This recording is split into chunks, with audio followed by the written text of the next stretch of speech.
Picture this.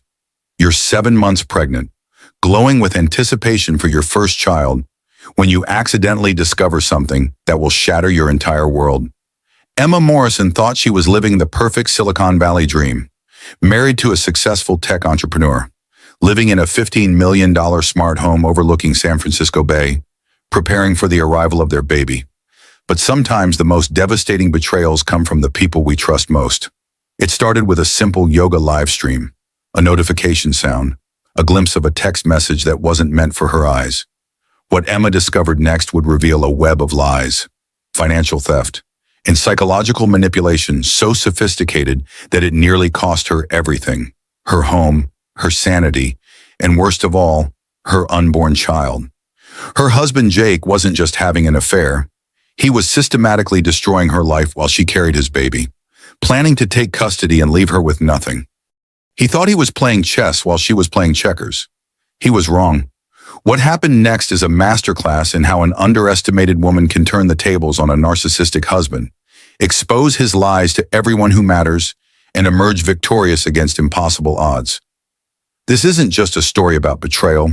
It's about the moment a gentle, trusting wife transforms into an unstoppable force protecting her child's future. Get comfortable, because this 90-minute journey will take you through every twist, every devastating revelation, and every brilliant move in a game where the stakes couldn't be higher. Emma Morrison pressed pause on her laptop screen, her breath catching in her throat. She had been following Madison Cross's yoga live stream for months, finding comfort in the morning routine during her pregnancy. But something was wrong with today's session. The notification sound was unmistakable, the gentle chime of an Apple Watch receiving a text message. Madison had paused mid-pose to glance at her wrist, and Emma had caught a glimpse of the preview text floating across the screen. "Can't wait to see you tonight. Beautiful. Jake will never know." Emma's heart hammered against her ribs. Her husband Jake owned that exact same Apple Watch model. He received notifications constantly throughout the day. But this couldn't be about her Jake. Jake Morrison, her husband of 3 years, father of the child growing inside her 7-month pregnant belly. She rewound the live stream, watching Madison's face again. The yoga instructor smiled secretively at her watch before continuing the session. Emma screenshot the moment, zooming in on the partial text visible on the screen. "Can't wait to see you tonight. Beautiful." The timestamp showed 9:15 a.m. Jake had left for his tech startup offices at 8:30, kissing Emma goodbye and promising to pick up dinner on his way home. He always worked late on Tuesdays. Emma's hands trembled as she opened their shared Ring doorbell app. If someone was coming to their Marine County home tonight, the cameras would capture everything. She scrolled back through the previous week's footage, looking for anything unusual. Tuesday, October 10th. There, a silver Tesla pulled into their driveway at 2:45 p.m. Emma had been at her prenatal appointment. A blonde woman emerged from the car, walking confidently to their front door. She had a key. Emma's stomach lurched. She fast-forwarded through the footage. The woman spent 3 hours inside their home. Emma watched her own house, her sanctuary, being violated by a stranger who moved through the rooms like she belonged there. She pulled up Madison Cross's Instagram profile. The yoga instructor had 12,000 followers and posted daily content about wellness, relationships, and living your best life. Her bio read, "Teaching you to find balance in all things. Private sessions available." Emma compared the Ring footage to Madison's recent posts. Same hair, same build, same confident stride. In one post from last week, Madison wore a distinctive silver bracelet. The woman in Emma's doorbell footage wore the same piece of jewelry. The evidence was undeniable. Jake was having an affair. With the yoga instructor Emma had been faithfully following for months, seeking peace and wellness during her pregnancy. Emma sank into their plush living room sofa, surrounded by the floor-to-ceiling windows overlooking San Francisco Bay. The $15 million smart home Jake had purchased after his startup's second funding round suddenly felt like a prison. Every smart device, every automated system, every luxury amenity mocked her with its perfection. She opened her laptop and began methodically documenting everything. Screenshots of the Ring footage, saved copies of Madison's posts, records of the text notification timing. If Jake was planning to leave her, she needed evidence. If he was planning to take their unborn child away, She needed proof of his infidelity. But first, she needed to know how deep this betrayal ran. Emma accessed their joint credit card statements online. Jake handled most of their finances, claiming his business background made him better suited for money management. Emma had trusted him completely. That trust shattered as she scrolled through months of charges. Expensive dinners at restaurants she'd never been to. Hotel bookings in San Francisco on nights Jake claimed to be working late. Jewelry purchases from Tiffany & Company that had never appeared in her jewelry box. The most damning evidence appeared 3 weeks ago. A $5,000 charge to a high-end spa in Napa Valley. The same day Jake told Emma he was attending a crucial investor meeting, she pulled up the spa's website and found Madison's latest Instagram story, geotagged at that exact location. Emma's phone buzzed with a text from Jake. "Working late again tonight. Baby, don't wait up. Love you both." She stared at the message, knowing he was likely with Madison at that very moment. The casual lie, delivered with a heart emoji, felt like a physical blow. Emma had two choices. She could confront Jake immediately, demanding answers and risking an explosive fight that might escalate dangerously during her pregnancy. Or she could gather more evidence, building an unshakable case before revealing what she knew. Her baby kicked gently against her ribs, as if sensing her distress. Emma placed her hand on her belly, drawing strength from the tiny life depending on her protection. She chose strategy over emotion. Emma spent the afternoon becoming a detective in her own life.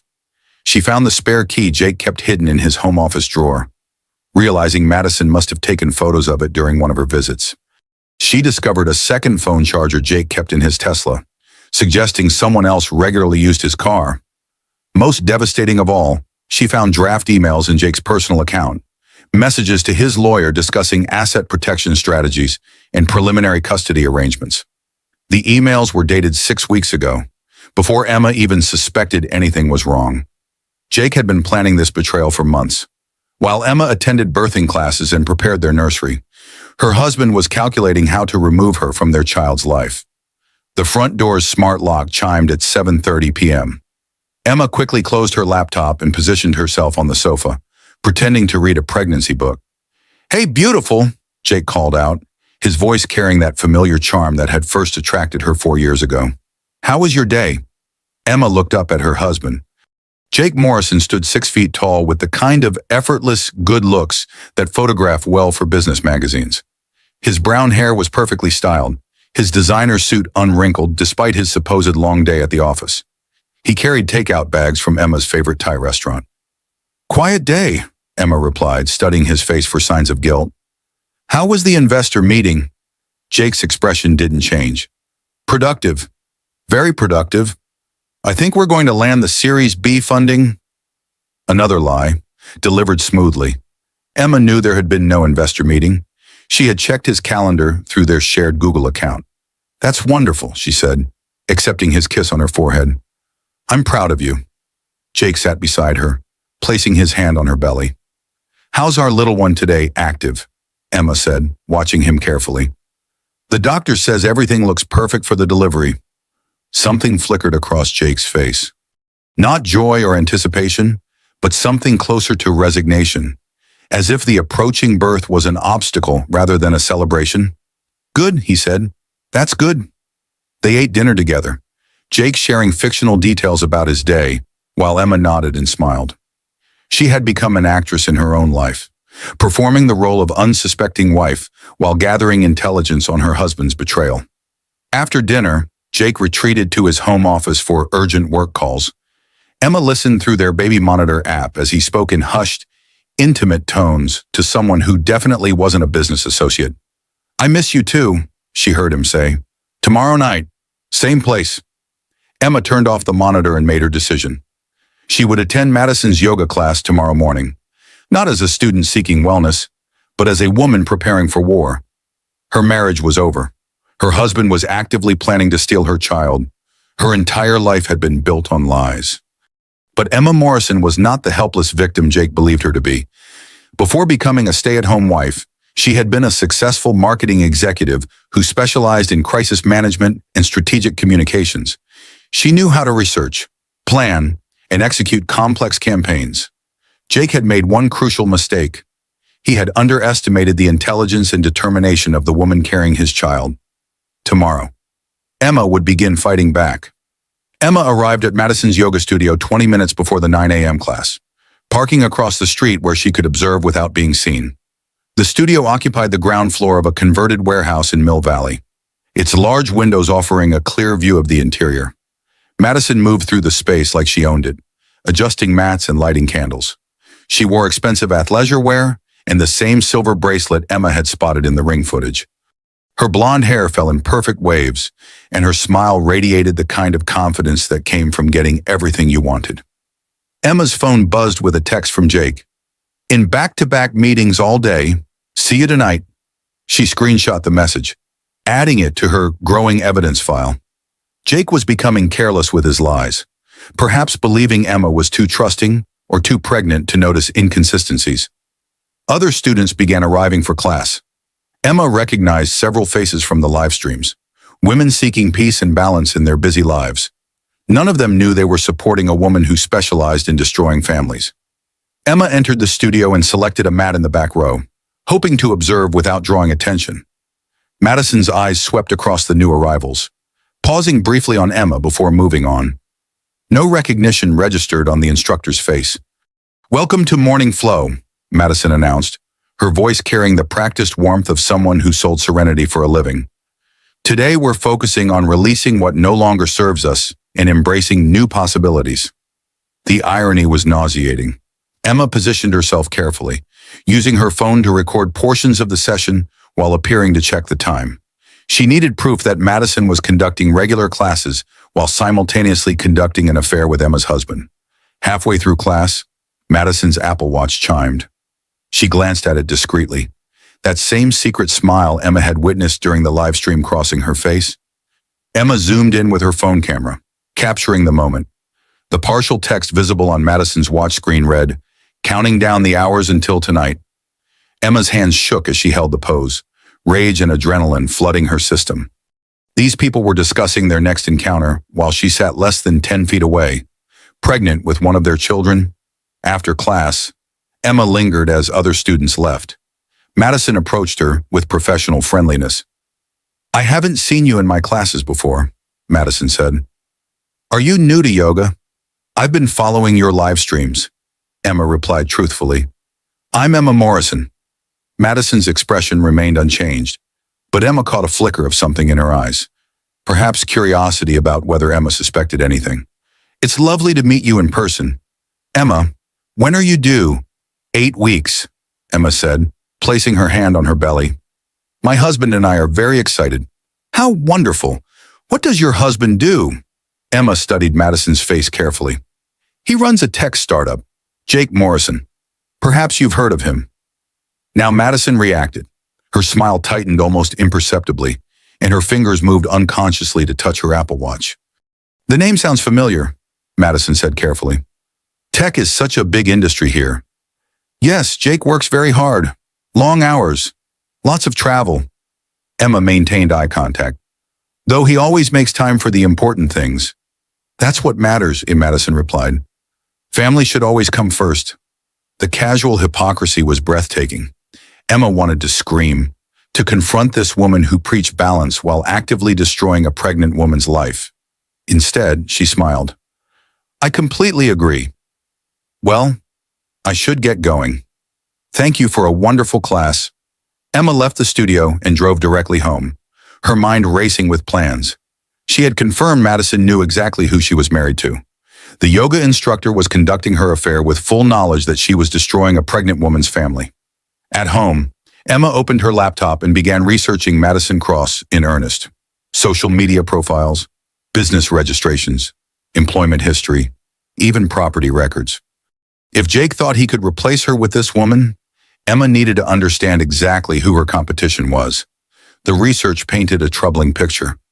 Madison had a pattern of inserting herself into wealthy men's lives. Her previous yoga studio had closed abruptly after allegations of improper relationships with married clients.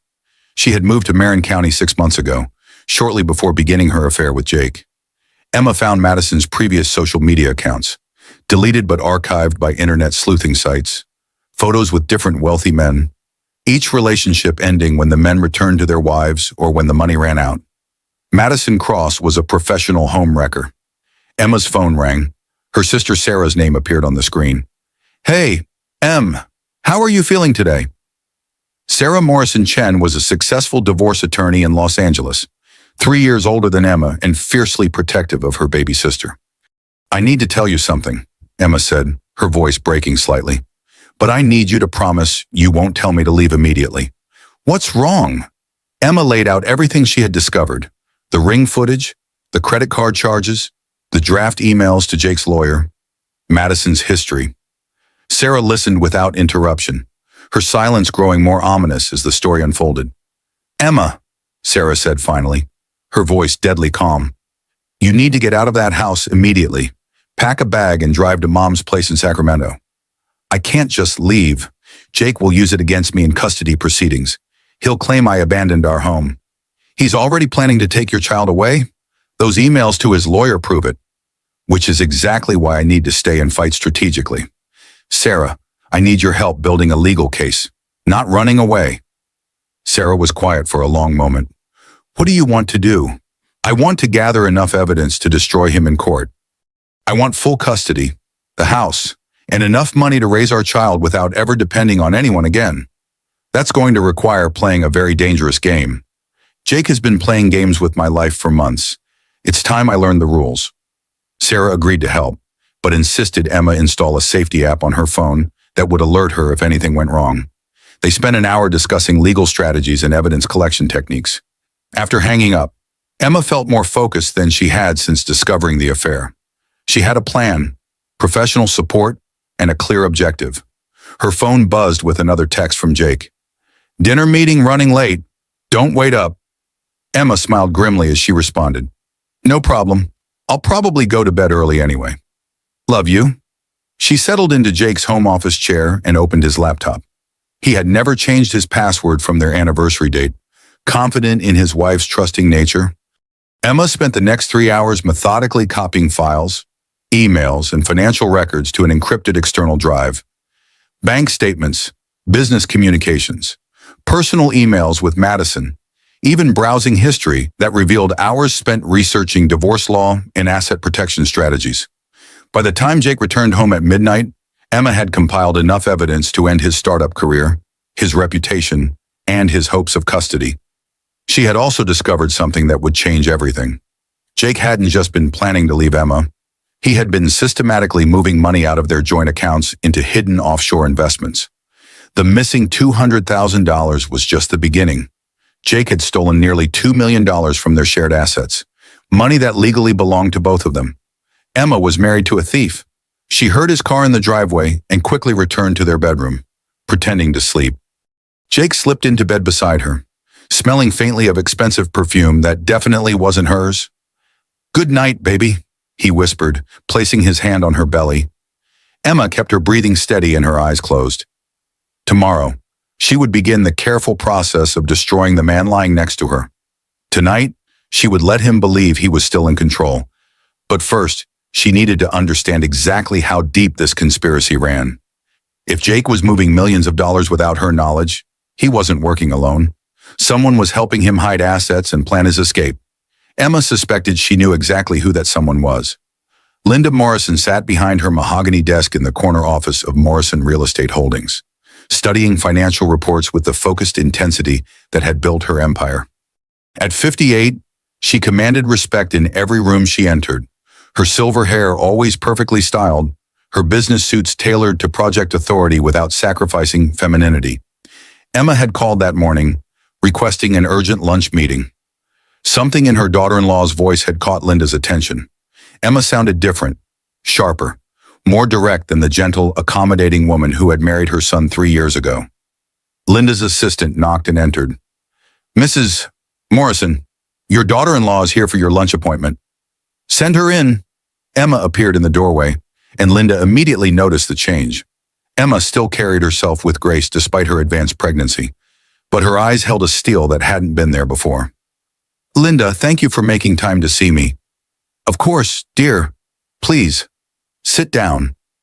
Linda gestured to the chairs arranged around a small conference table. How are you feeling? The baby. We're both healthy, Emma said, settling carefully into her chair. But I need to discuss something important with you.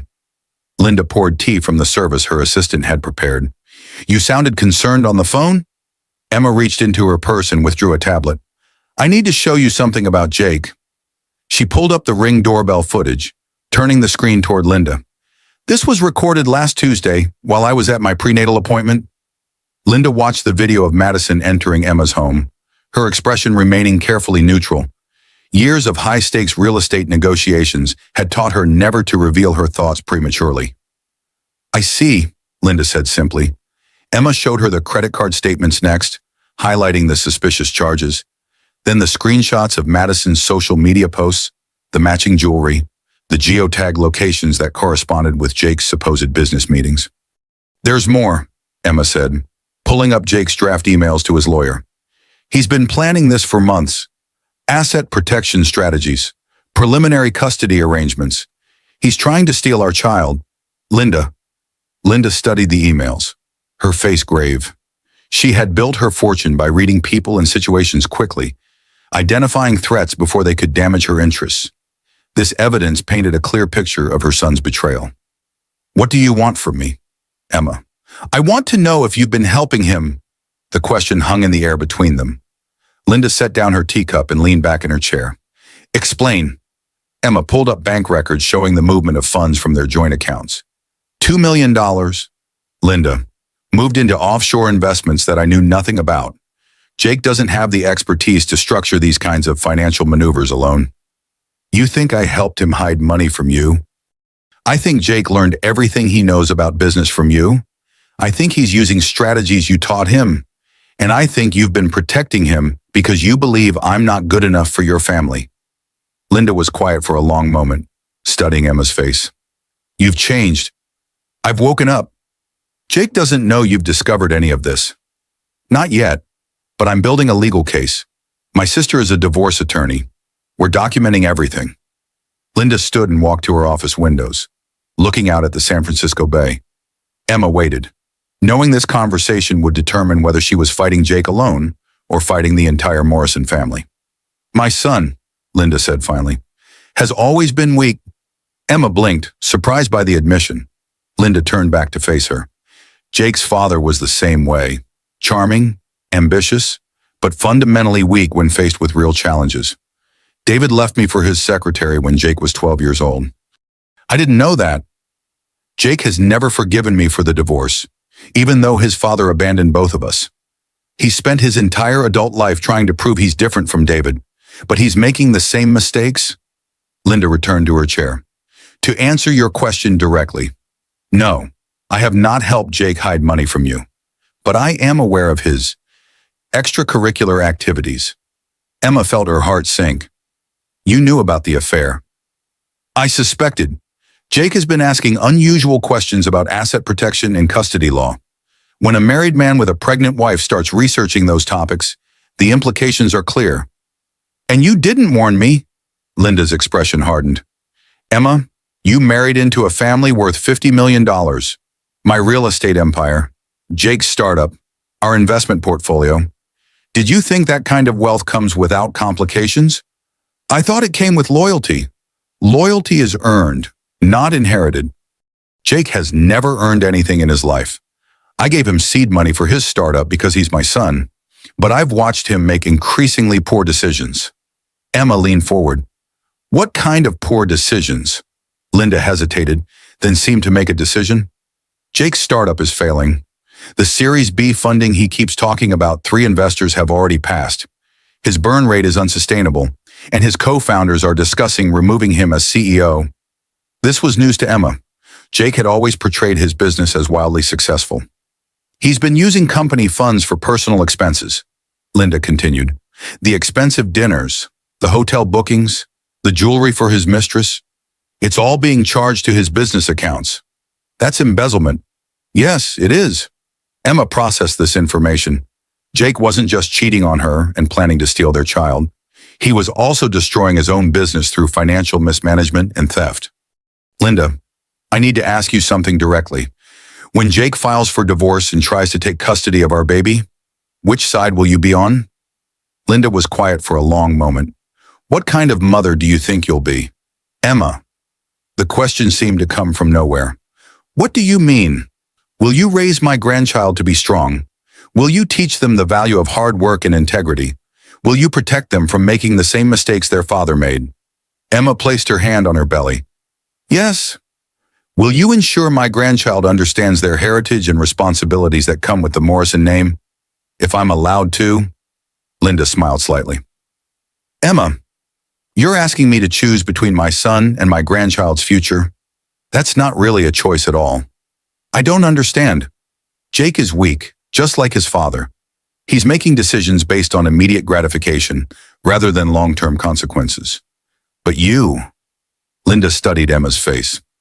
You've spent the last week gathering evidence, building a strategy, protecting your child's interests. You're thinking like a Morrison. Emma felt a spark of hope.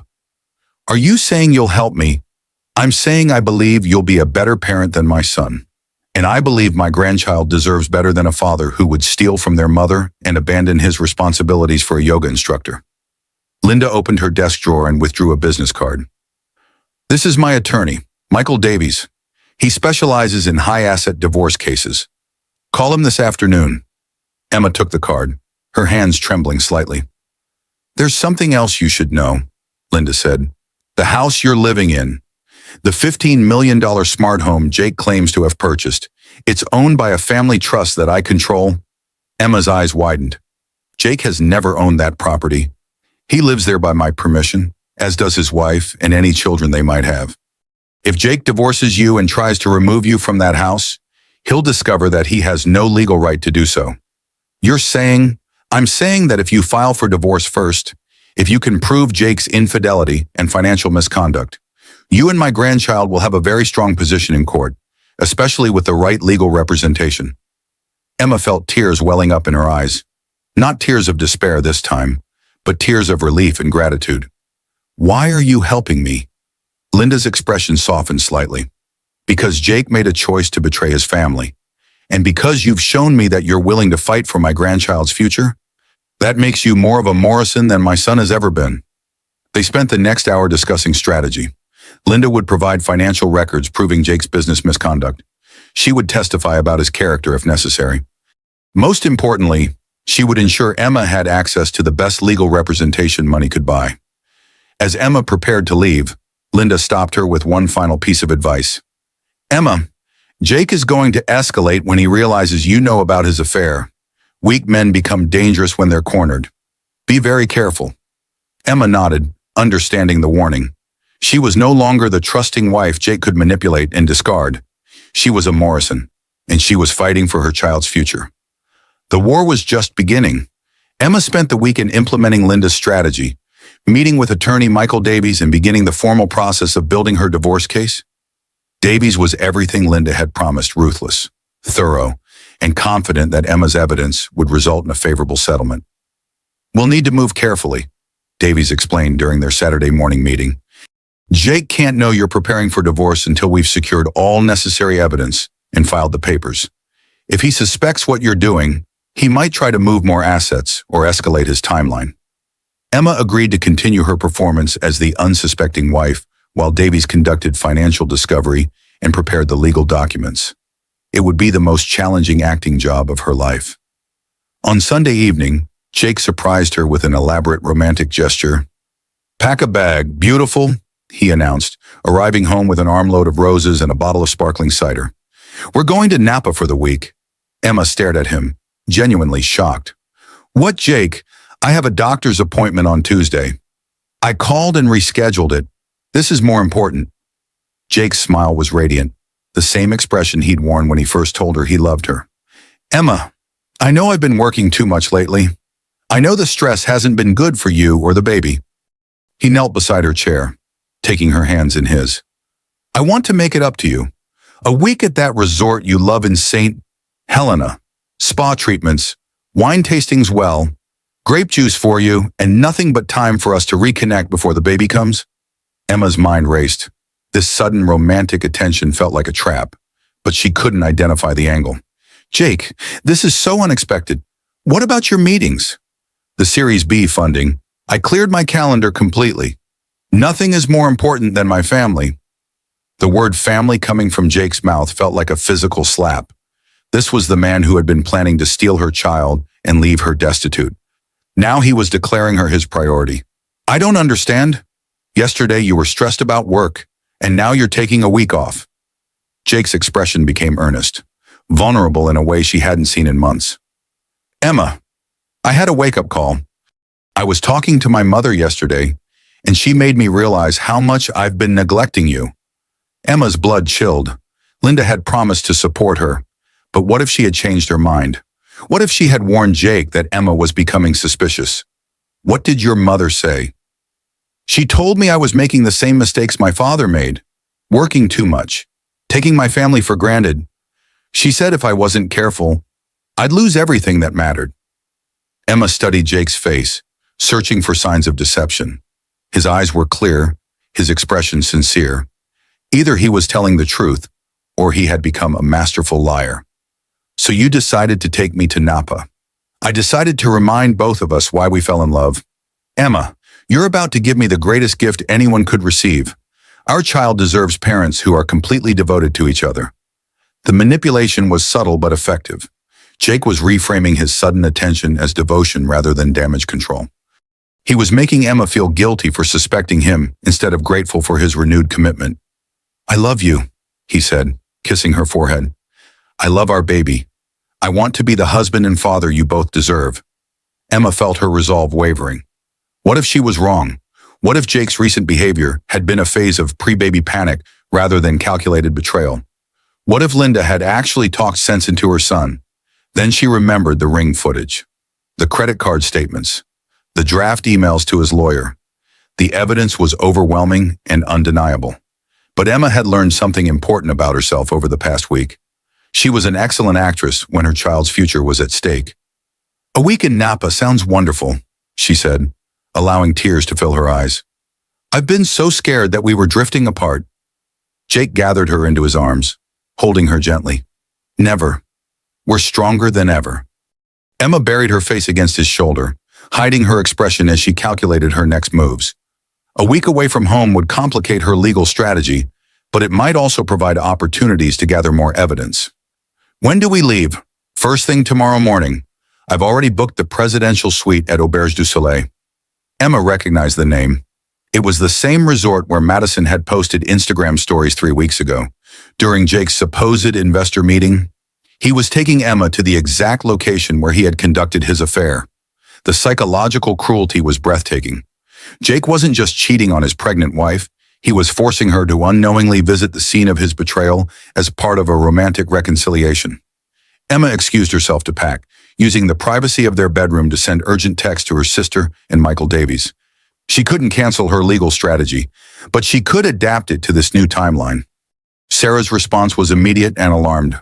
This sounds like love bombing. Classic narcissist behavior when they suspect they're losing control. Be extremely careful. Davies was more measured, continue gathering evidence if possible, but prioritize your safety. If he's suspicious, he may be planning something more drastic than divorce. Emma packed carefully, including a hidden recording device Davies had given her and ensuring her phone's GPS tracking was enabled. If Jake was planning to harm her, she would leave a digital trail. That night, Jake made love to her with a passion she hadn't experienced in months. He was attentive, gentle, and completely focused on her pleasure. Afterwards, he held her close, his hand resting on her belly as their baby kicked. I can't wait to meet our little one, he whispered. I can't wait to be a family. Emma listened to his steady breathing as he fell asleep, her mind racing with possibilities. Either Jake was genuinely recommitting to their marriage, or he was executing the most sophisticated manipulation campaign of their relationship.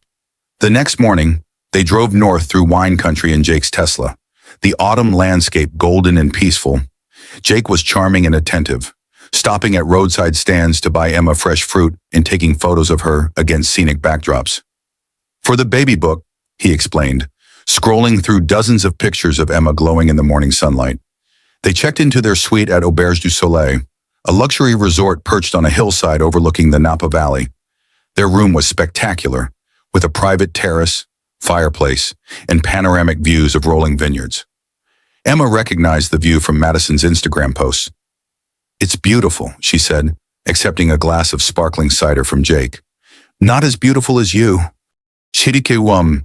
They spent the afternoon at the spa, Emma receiving a prenatal massage while Jake enjoyed a deep tissue treatment in the neighboring room. The massage therapist was skilled and gentle, working out months of tension from Emma's shoulders and back. "Your husband arranged for all our premium services," the therapist mentioned. "He said this was a very special trip for you both." Emma smiled, wondering if Madison had received the same premium treatment during her stay here. That evening, they dined at the resort's restaurant, sharing appetizers and talking about baby names. Jake was everything Emma had fallen in love with: funny, intelligent, and completely focused on her. Other diners glanced at them with obvious envy, seeing a beautiful couple celebrating their pregnancy at one of the world's most romantic destinations. Emma played her part perfectly, laughing at Jake's jokes and gazing at him with apparent adoration. But she was also studying him, searching for cracks in his performance. She found them during dessert. Jake's phone buzzed with a text message, and his eyes flickered to the screen before he quickly turned it face down. The movement was automatic. Practiced the behavior of someone accustomed to hiding communications from his partner. "Work?" Emma asked innocently. "Just a notification. I turned off all business calls for the week." Remember, another lie. Emma had become an expert at detecting Jake's deceptions, and this one was particularly clumsy. Later that night, as Jake slept beside her, Emma carefully retrieved his phone and checked his recent messages. What she found confirmed her worst fears. Madison had been texting throughout the day. "Missing you already? This resort looks amazing on your Instagram stories. Can't wait until you're free to bring me there properly." But the most damning message had arrived during dinner. "How's the performance going? Is she buying it?" Emma screenshotted everything, her hands shaking with rage and betrayal. Jake wasn't recommitting to their marriage. He was conducting a sophisticated psychological operation designed to convince Emma that she had imagined his affair. This wasn't reconciliation. It was gaslighting on an industrial scale. Emma returned Jake's phone to his nightstand and retreated to the bathroom, where she quietly called her sister. "Sarah, I need you to accelerate everything. Jake isn't trying to save our marriage. He's trying to make me think I'm crazy." "What do you mean?" Emma explained the messages, the manipulation, the deliberate choice to bring her to Madison's former love nest. "He's creating a false narrative," Sarah said grimly. "He'll use this trip as evidence that you were having relationship problems caused by pregnancy hormones rather than his affair. Classic abuser strategy." "What do I do?" "Document everything, but don't confront him. Let him think his plan is working until we can file papers and catch him completely off guard." Emma hung up and returned to bed, where Jake was sleeping peacefully. Tomorrow, she would continue her performance as the grateful, reconciled wife. She would smile and laugh and pose for more photos that he could use against her in court, but she would also be gathering evidence that would destroy him. The false peace wouldn't last much longer. On Wednesday morning of their Napa Valley retreat, Emma woke to sharp cramping in her lower abdomen. She lay still for a moment, trying to determine if this was normal pregnancy discomfort or something more serious. The pain intensified, radiating around her back and down her thighs. "Jake," she whispered, shaking his shoulder gently. "Jake, wake up." He stirred, immediately alert in the way of someone accustomed to midnight phone calls from investors or business crises. "What's wrong?" "I think something's happening with the baby. I'm having contractions." Jake sat up quickly, checking his phone for the time. 5:47 a.m. "Are you sure maybe it's just Braxton Hicks' practice contractions?" Another wave of pain gripped Emma, stronger than before. She breathed through it, counting the seconds until it passed. That was 45 seconds long, and they're getting closer together. Jake was already reaching for his clothes. "We need to get you to a hospital immediately." The nearest medical facility was Queen of the Valley Medical Center in Napa, 25 minutes away if traffic cooperated. Jake helped Emma dress and gathered their belongings with efficient urgency, his hands shaking slightly as he packed their suitcase. "Call my doctor," Emma said as they hurried to the car. "Dr. Martinez needs to know we're coming in." Jake dialed while Emma timed her contractions during the drive. They were coming every 4 minutes now, lasting nearly a minute each time. At 32 weeks pregnant, the baby was viable but would face serious complications if born this early. Dr. Martinez met them in the emergency department, her expression grave as she examined Emma. "We're looking at preterm labor," she confirmed after checking Emma's cervix. "You're 3 centimeters dilated and the contractions are getting stronger." "What does that mean for the baby?" Jake asked, taking Emma's hand. "At 32 weeks, babies have an excellent survival rate, but they'll need intensive care for several weeks or months. We're going to try to stop the labor with medication and monitor both mother and baby closely." Emma was admitted to the maternity ward, where nurses connected her to monitors tracking her contractions and the baby's heart rate. The medication they administered made her drowsy and nauseous, but gradually the contractions began to space out and weaken. "The good news is that we seem to be stopping the labor," Dr. Martinez explained during her afternoon rounds. "But I want to keep you here for several days to make sure everything stabilizes." Jake hardly left Emma's side, sleeping in the uncomfortable hospital chair and bringing her ice chips when she felt nauseous. His attention seemed genuine and devoted, the picture of a concerned, expectant father. But Emma noticed him checking his phone frequently, often stepping into the hallway to take calls he claimed were from worried colleagues. On Thursday evening, Jake announced he needed to drive back to Marin County briefly. "The business emergency I've been managing remotely requires my physical presence for a few hours," he explained. "I'll be back first thing tomorrow morning." Emma felt a chill of suspicion. What kind of emergency? Server issues? The entire system is down, and our clients are panicking. I'm the only one with the administrative access to fix it. It sounded plausible, but Emma had learned to question everything Jake told her. "Can't you handle it remotely?" "I tried for 2 days. Sometimes you need to be physically present." Jake kissed her forehead. "I hate leaving you, but this affects our entire financial future." After Jake left, Emma called her sister from the hospital phone, not trusting her cell phone's privacy. "Sarah, can you check something for me? Jake claims his company is having server problems, but I think he's lying." "What do you need me to find out? His company's website, social media, any news about technical difficulties? If their entire system was down, there would be some public indication." Sarah called back 30 minutes later. "Emma, Jake's company website is functioning perfectly. Their social media accounts have been posting regularly all week. There's no indication of any technical problems." Emma's heart sank. Jake had lied about a business emergency to justify leaving her alone in the hospital during a pregnancy crisis. "There's something else," Sarah continued. "I've been monitoring Madison Cross's social media. She posted an Instagram story 2 hours ago from a restaurant in Mill Valley. She's not traveling or out of town." Emma understood immediately. Jake hadn't driven home to handle a business emergency.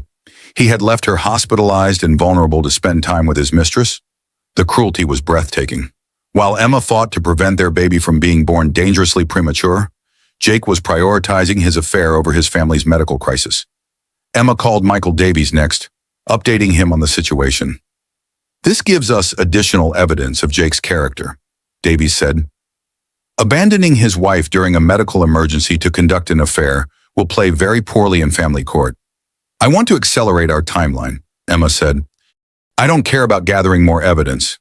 I want him served with divorce papers immediately." "Emma, I understand your anger, but we should wait until you're released from the hospital and in a stronger position." "No!" Emma's voice was steel. "I want him served tomorrow. I want him to receive those papers while he's with his mistress. Thinking I'm safely hospitalized and unaware of his betrayal?" Davies was quiet for a moment. "If you're certain, I can have a process server locate him tomorrow evening." "Do it." Emma spent Thursday night alone in her hospital room, monitors beeping steadily as they tracked her baby's vital signs. The contractions had stopped completely, and Dr. Martinez was optimistic about preventing further preterm labor. But Emma felt a different kind of labor beginning. The painful process of giving birth to a new version of herself, one who would never again trust blindly or accept betrayal quietly. Jake returned Friday morning with flowers and apologies, explaining that the technical crisis had taken longer than expected to resolve. "How are you feeling?" "Beautiful." "How's our baby?" Emma smiled at him with apparent relief and gratitude. "Much better. Dr. Martinez thinks I might be able to go home tomorrow if everything stays stable. That's wonderful news. Jake settled into the chair beside her bed. I missed you so much last night. I missed you too. They spent the morning discussing plans for when Emma returned home. Jake was attentive and affectionate, occasionally placing his hand on her belly to feel for movement from their baby. At 2 p.m., a hospital volunteer knocked on their door. Mrs. Morrison, there's someone here to see you. A man in a business suit entered their room, holding a manila envelope. Emma recognized him as the process server Davies had described. Emma Morrison. Yes. You're being served with legal documents? Jake looked confused as the man handed Emma the envelope. What kind of documents is this about the hospital bill? Emma opened the envelope with steady hands, though her heart was racing. Inside were divorce papers, custody petitions, and asset freeze orders, everything Davies had prepared to protect her interests. But the process server wasn't finished. Are you Jake Morrison? Yes, but I don't understand. You're also being served. Jake accepted his envelope with growing alarm. As he read the documents, his face cycled through confusion, disbelief, and finally rage. What the hell is this? Emma. It's a petition for divorce, requesting full custody of our child and an equitable distribution of marital assets. Jake stared at the papers, then at Emma. You're divorcing me while you're in the hospital, while our baby almost died. Our baby almost died while you were having dinner with Madison Cross in Mill Valley, Emma replied calmly. Jake's face went white. What are you talking about? Emma reached into her purse and withdrew printed copies of Madison's Instagram posts, bank statements showing the suspicious charges, and screenshots of Jake's recent text messages. I know about everything. Jake, the affair, the hidden bank accounts, your plans to take custody of our child. I know you've been stealing money from our joint accounts and using our credit cards to fund Madison's lifestyle.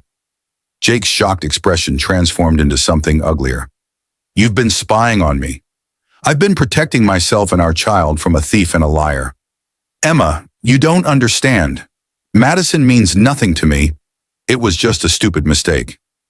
A mistake that lasted 6 months and cost us $200,000. Jake realized his denials weren't working and switched tactics. Fine, I made mistakes, but we can work through this. We don't need to involve lawyers and courts. We absolutely do need lawyers and courts. Because according to these documents, Emma gestured to Jake's legal papers, you've been planning to divorce me and take custody of our baby for months. Jake read his own draft emails, printed in stark black and white. His carefully constructed lies crumbled as he faced irrefutable evidence of his betrayal. How did you get access to my private emails? You used our anniversary as your password. Jake, you made it very easy. The man Emma had married was disappearing before her eyes, replaced by someone cold and calculating. Jake's charm and vulnerability had been performances, and now that the curtain had fallen, she could see his true nature. You have no idea what you've just done, Jake said quietly. I've protected my child's future. You've destroyed your own future. Do you think you can survive a custody battle against the Morrison family? Do you think you can win against our resources and connections? Emma smiled. Let's find out. Jake left the hospital without another word, taking his overnight bag and leaving Emma alone with the steady beeping of monitors and the knowledge that her marriage was officially over. Dr. Martinez appeared an hour later, having heard about the confrontation from the nursing staff. Emma, I need to ask about your stress levels. Emotional trauma can trigger preterm labor. I'm feeling much better now, Emma said honestly. More peaceful than I've felt in months. It was true. The exhausting performance of playing the unsuspecting wife was over. The uncertainty and gaslighting had ended. Emma finally knew exactly where she stood and what she was fighting for. Her baby kicked gently against her ribs, as if sensing the change in her mother's emotional state. We're going to be just fine, Emma whispered to her belly.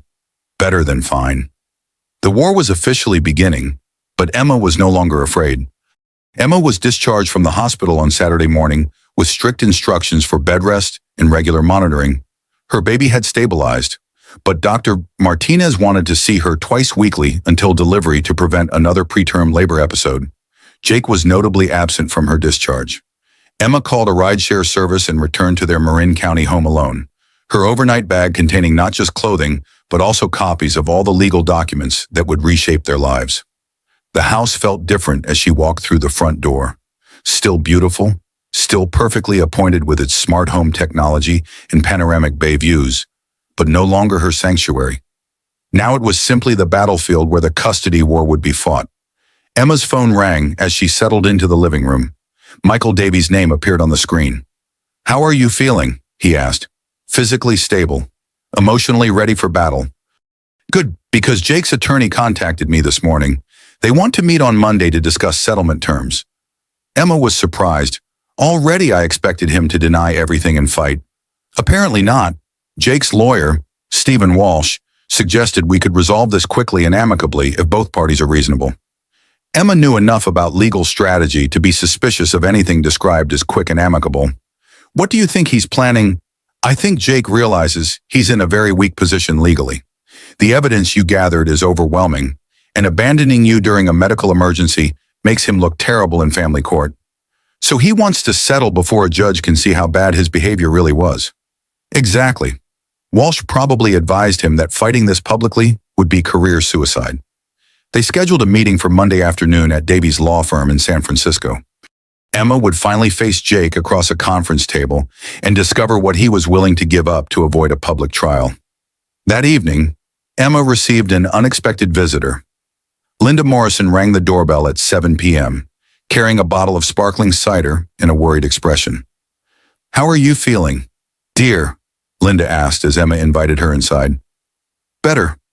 The baby is stable, and we avoided the premature delivery."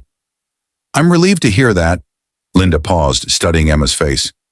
"I also heard about the divorce papers." Emma braced herself for Linda's reaction.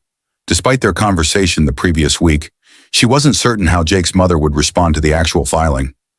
"Jake called me yesterday," Linda continued. "He was quite upset." "I imagine he was. He claimed you'd had some kind of breakdown, that pregnancy hormones were making you paranoid and irrational." Emma felt her heart sink. Had Linda believed her son's version of events? "He said you'd accused him of having an affair based on completely innocent interactions with a yoga instructor. He insisted he'd never been unfaithful." Emma waited for Linda's verdict. "Then I asked him to explain the $200,000 withdrawal from your joint account to purchase jewelry that never appeared in your collection." Emma's eyebrows rose. "Jake became very flustered and claimed he'd been planning to surprise you with anniversary gifts. When I pointed out that your anniversary was 8 months ago, he hung up on me." Linda sat down across from Emma, her expression grave. "Emma, I need you to know that I don't believe my son's version of events. The evidence you showed me last week was compelling, and Jake's reaction confirms everything you suspected." Emma felt a wave of relief. "I was afraid you might choose to support him regardless of the evidence. I'm choosing to support my grandchild's best interests, and those interests are clearly served by having you as the primary custodial parent." Linda reached into her purse and withdrew a thick manila envelope. "These are financial records for all Morrison family assets. Bank statements, property deeds, investment portfolios, business valuations, everything your attorney will need to understand the complete financial picture." Emma accepted the envelope with trembling hands. "Linda, why are you helping me like this? Because Jake has proven himself unworthy of the Morrison legacy? He's selfish, dishonest, and weak. You've proven yourself strong, intelligent, and devoted to protecting your child." Linda leaned forward. "Emma, there's something else you need to know. The house you're living in has never been in Jake's name. It's owned by a family trust that I control as the primary beneficiary." "What does that mean?" "It means Jake can't use this house as a bargaining chip in your divorce settlement. He can't force you to sell it or move out. If anything, his behavior has demonstrated that he shouldn't be allowed to continue living here." Emma stared at Linda, hardly believing what she was hearing. "You're saying I can stay in this house regardless of how the divorce proceeds?" "I'm saying that if you continue to demonstrate that you're the better parent for my grandchild, you'll have my full support, including a secure place to raise the baby." That night, Emma spread Linda's financial documents across the dining room table, beginning to understand the true scope of the Morrison family wealth. Jake's startup was worth approximately $8 million on paper, but Linda's real estate holdings and investment portfolio were worth 10 times that amount. More importantly, Emma discovered that Jake had been far more reckless with money than she'd realized. His business was burning through cash at an unsustainable rate, and he'd been using family trust funds to cover shortfalls without Linda's knowledge. Emma called Davies to update him on these revelations. "This changes our strategy significantly," Davies said. "If Jake has been misusing family trust funds, Linda could potentially have him removed from any inheritance entirely." "Is that legal?" Family trusts often include morality clauses that allow trustees to disinherit beneficiaries who engage in behavior that damages the family's reputation or interests. Emma smiled grimly. "Stealing from your pregnant wife and abandoning her during a medical emergency would certainly qualify. I'll research the specific terms of the Morrison Family Trust. This could give us tremendous leverage in settlement negotiations."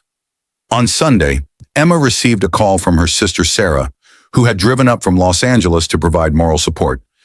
"How are you holding up?" Sarah asked as she settled into Emma's living room with Chinese takeout. "Honestly, I feel stronger than I have in months. Discovering the truth was devastating, but at least now I know what I'm fighting." "Have you heard from Jake since the hospital?" "Nothing. His lawyer wants to meet tomorrow, but Jake himself hasn't contacted me directly." Sarah studied her sister's face. I need to ask you something. Are you prepared for the possibility that Jake might try to paint you as an unfit mother?" Emma's hand moved instinctively to her belly. "What do you mean narcissists don't take defeat gracefully? If Jake realizes he can't win through normal legal channels, he might escalate to character assassination, claiming you're mentally unstable, that you're a danger to the baby, that your accusations about his affair are evidence of pregnancy-induced psychosis." Emma felt a chill of fear. "Could he make that stick in court? Not with the evidence you've gathered, but he could make the process more painful and expensive." They spent the evening discussing worst-case scenarios and legal strategies. Sarah's experience with high-conflict divorces provided valuable perspective on the psychological warfare Emma might face. "The most important thing," Sarah emphasized, "is to never let him see that he's getting to you. Narcissists feed on emotional reactions. The calmer and more rational you appear, the more unhinged he'll seem by comparison." On Monday morning, Emma prepared for the settlement meeting with the same care she'd once devoted to important business presentations. Professional attire that accommodated her pregnancy, minimal makeup, hair styled conservatively. She wanted to project competence and stability.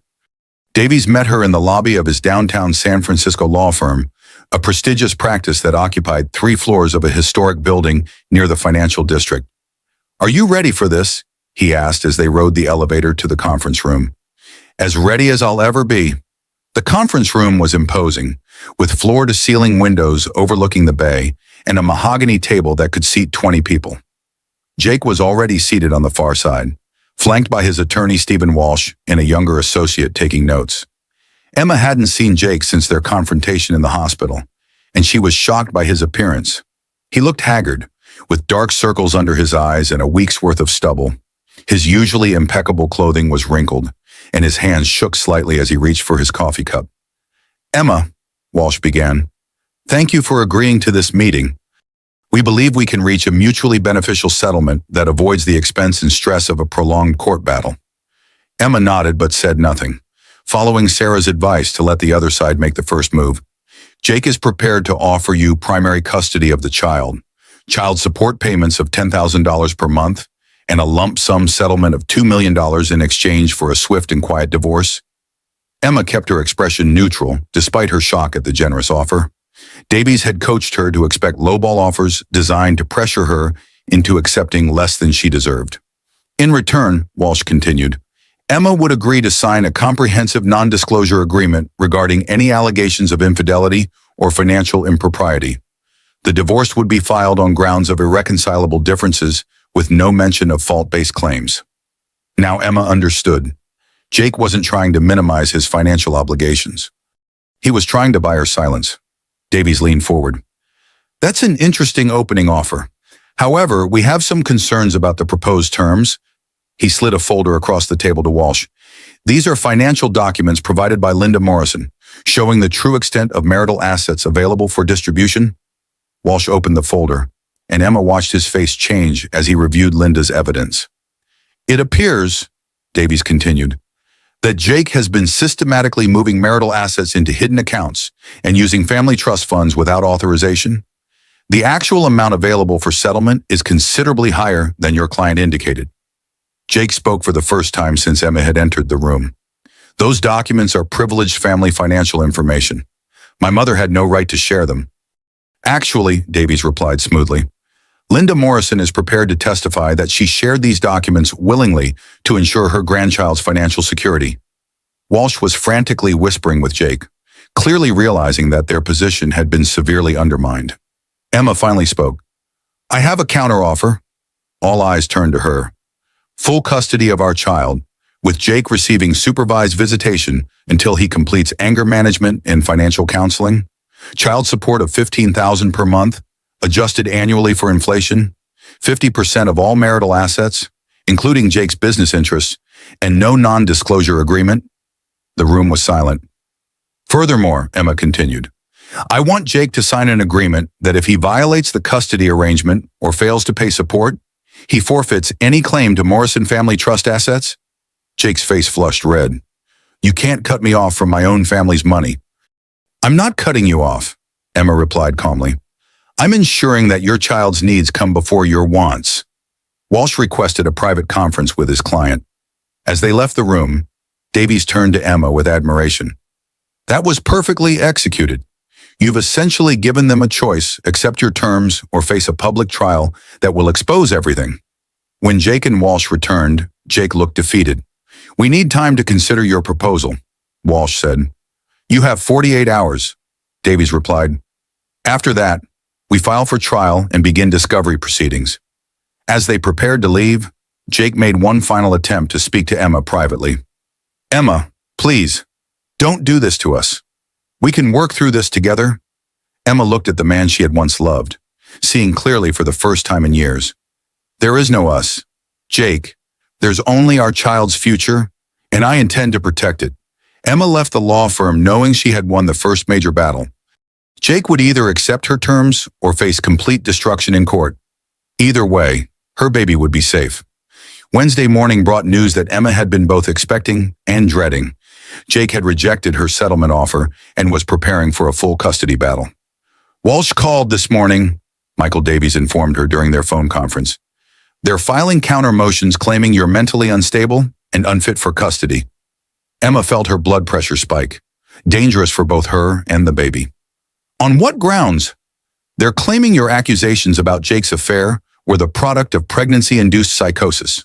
They want to have you undergo a psychiatric evaluation. Can they force that?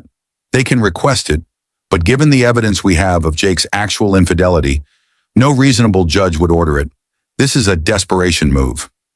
Emma was quiet for a moment, processing the implications. Davies, they're not just attacking my credibility. They're trying to paint me as crazy so they can justify taking my baby away. That's exactly what they're doing, and it's going to backfire spectacularly. That afternoon, Emma received a call from an unknown number. She almost didn't answer, but something made her pick up. Emma Morrison. Yes. This is Dr. Richard Kellman from San Francisco General Hospital. I understand you've been experiencing some mental health challenges related to your pregnancy. Emma's heart raced. I'm sorry. Who is this? I'm a psychiatrist. Your husband contacted me about conducting an evaluation to ensure you're receiving appropriate care. Emma hung up immediately and called Davies. They're trying to create a paper trail, Davies explained grimly. If you had agreed to speak with that doctor, Walsh would use it as evidence that you sought psychiatric help, implying you were aware of mental health issues. This is insane. How is this legal? It's not legal, and we're going to file a restraining order against Jake to prevent further harassment. But Emma, you need to be prepared. This is going to get worse before it gets better. Emma spent Wednesday evening researching parental alienation and custody manipulation tactics online. What she discovered chilled her to the bone. Jake was following a textbook strategy for removing a child from its mother. Question her mental state. Document any emotional responses as evidence of instability, and gradually build a case that the child would be better off with the father. Thursday brought a new horror. Emma discovered that someone had been posting in local parenting Facebook groups, claiming to be concerned about a pregnant woman in Marin County who was making false accusations against her husband and might be a danger to her unborn child.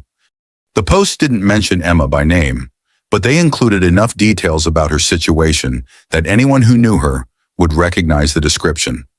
Worse, the posts encouraged other parents to report their concerns to Child Protective Services. Emma screenshot everything and sent it to Davies, who immediately filed for an emergency hearing to address Jake's harassment campaign. But the damage was already spreading. Emma received a call from her prenatal yoga instructor, asking if everything was okay because other students had expressed concern about her recent behavior. "What behavior?" Emma asked. "Some people are saying you've been making wild accusations about your husband and seem paranoid. I just wanted to check that you're getting the support you need." Emma realized that Jake's smear campaign was working. People in her community were beginning to question her stability based on anonymous social media posts. Friday afternoon brought the most devastating blow yet. Emma was preparing for her regular prenatal appointment when she received a call from Dr. Martinez's office. "Mrs. Morrison, I'm sorry to inform you that we need to postpone your appointment today. We've received some concerns about your mental state, and Dr. Martinez wants to include a mental health professional in your next visit." Emma's hands shook as she processed what this meant. "Who expressed concerns about my mental state?" "I'm not able to discuss the details, but someone contacted our office suggesting that you might be experiencing pregnancy-related mental health issues that could affect your care." Emma knew exactly who had made that call. Jake was systematically poisoning every aspect of her life, trying to isolate her from medical care, social support, and community connections. She called Sarah immediately. You need to get out of there. Come to Los Angeles until this settles down. I can't leave. It would look like I'm running away, and Jake would use it against me in court. Then we need to go on the offensive. This passive strategy isn't working." Emma made a decision that would change everything. Instead of continuing to defend herself against Jake's lies, she would expose the truth publicly. That evening, Emma created a video using her phone, sitting in her living room with the bay view visible behind her. She spoke calmly and directly to the camera, explaining exactly what had happened in her marriage. "My name is Emma Morrison, and my husband Jake Morrison has been conducting an affair with yoga instructor Madison Cross for 6 months while I've been pregnant with our child. When I discovered the affair and filed for divorce, he began a campaign to convince people that I'm mentally unstable." Emma showed copies of the Ring doorbell footage, the credit card statements, and Jake's text messages with Madison. She explained about the hidden bank accounts, the abandoned business emergency, and the attempts to have her declared unfit for custody. "I'm sharing this publicly because my husband is using lies and manipulation to try to take my child away from me. I want there to be a clear record of the truth before his campaign of character assassination goes any further." Emma posted the video to her personal social media accounts and sent copies to local news outlets. Within hours, it had been shared hundreds of times. The response was immediate and overwhelming. Friends, family members, and even strangers began commenting with support and outrage at Jake's behavior. Several people shared similar stories of manipulation and gaslighting by narcissistic partners. More importantly, 3 women came forward with information about Madison Cross's history of targeting married men. They provided screenshots of conversations where Madison had bragged about breaking up marriages and securing financial benefits from affairs. Jake's carefully constructed narrative crumbled overnight.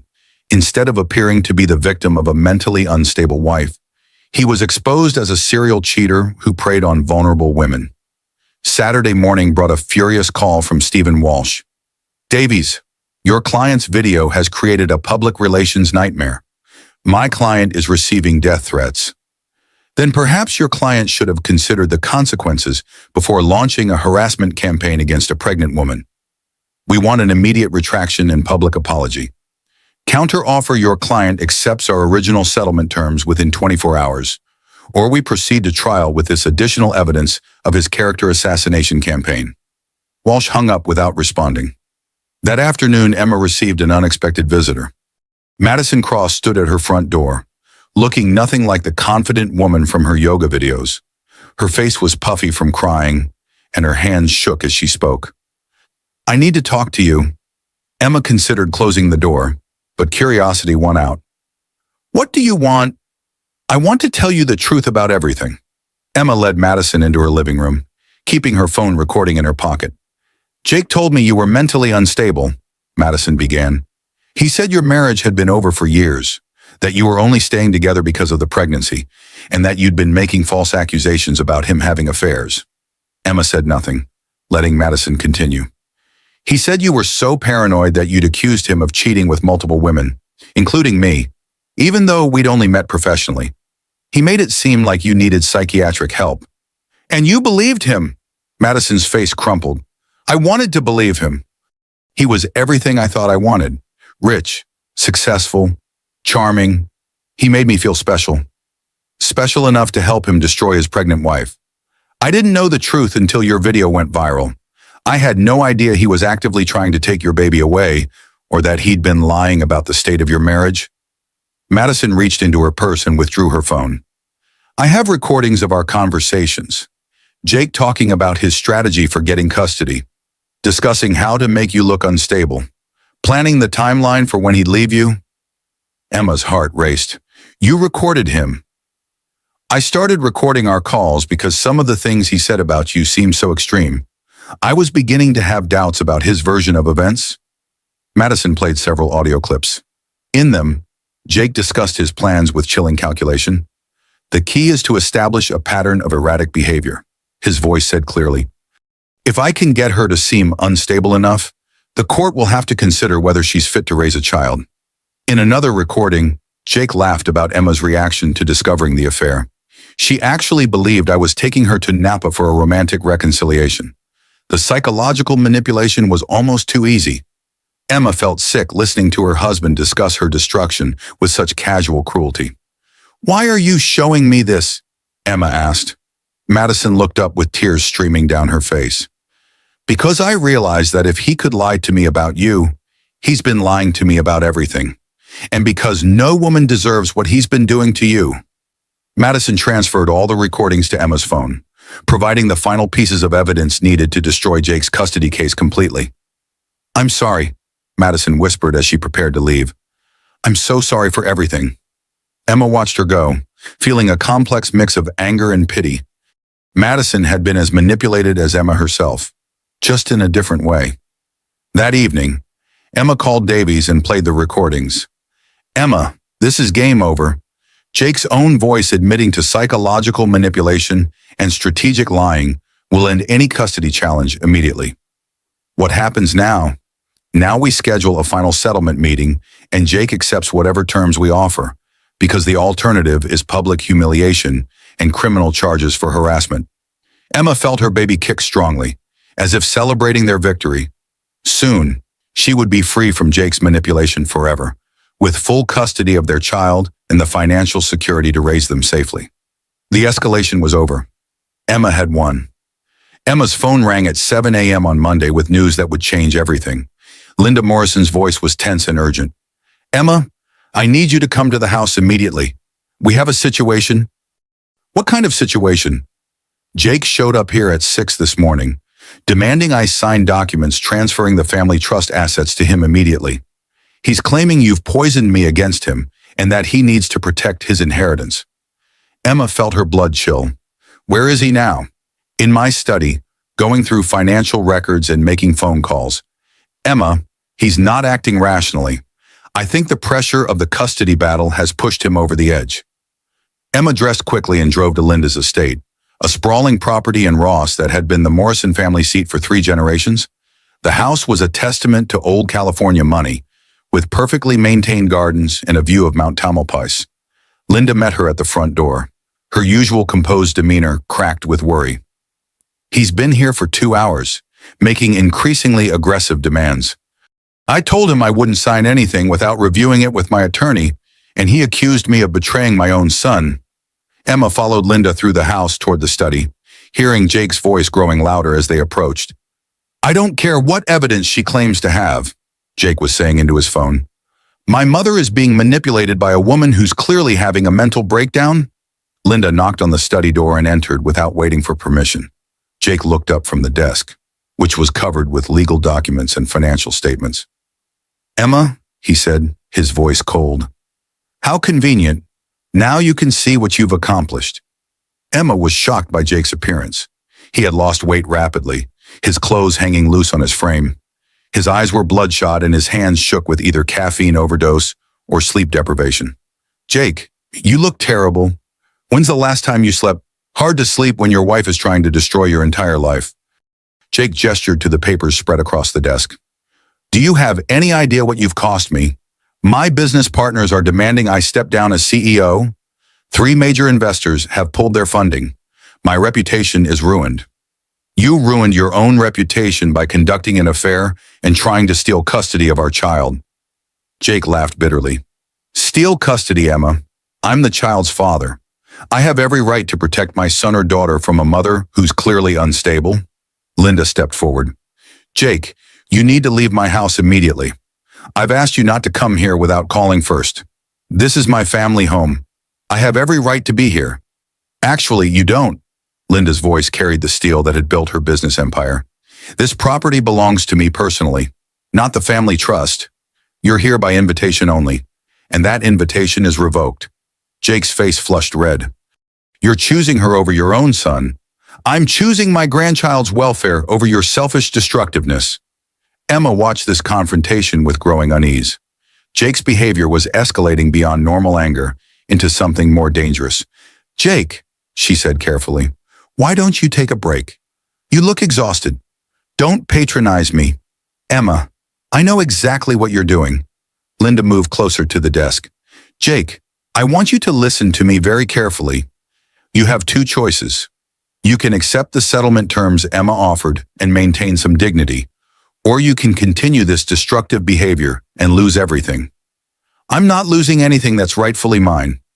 "You've already lost everything that matters," Emma said quietly. "Your wife, your child, your business, your reputation. The only question now is whether you'll destroy yourself completely or accept responsibility for your actions." Jake stood up abruptly, scattering papers across the floor. "Responsibility, Emma. You recorded private conversations. You violated my privacy. You turned my own mother against me. I protected myself and our child from your lies and manipulation." "Our child?" Jake's voice turned bitter. "You mean my child that you're planning to steal from me?" Emma felt her baby kick, as if responding to the tension in the room. "Jake, I've never tried to prevent you from being a father. I just want to ensure you're a safe and stable influence in our child's life." "Safe and stable, I'm the one with a successful business and financial resources. You're the one having emotional breakdowns and making wild accusations." Linda had heard enough. "Jake Morrison, you will stop this immediately. Emma has provided overwhelming evidence of your infidelity and financial misconduct.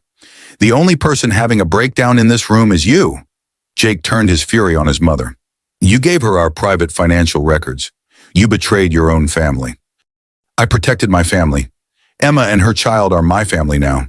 You've proven that you're not." The words hit Jake like a physical blow. For a moment, his rage cracked, revealing the pain underneath.